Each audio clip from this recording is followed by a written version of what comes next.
I zhvati miliona dollar nënës, bie nga balkoni dhe vdes trashëgimtarja multimiljardere.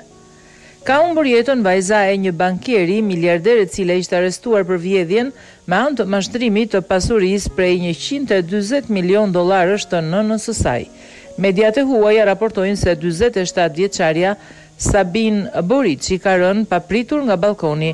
Ajo arrestua vitin e kaluar bashkë me 3 bashkëpunëtor për vjedhjet parave, bijuterive dhe veprave të artit nga nëna e saj moshuar.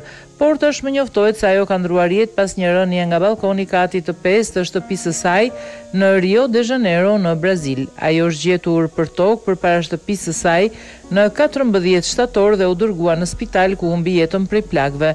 Autoritetet braziliane besojnë se vdekja dyshohet ketë ardhur si pasojë e vetvrasjes, teksa pas kontrollit të banesës u gjet një shënim për bashkëjetuesen e saj, Rose Stanesco, e cila është aktualisht në burg.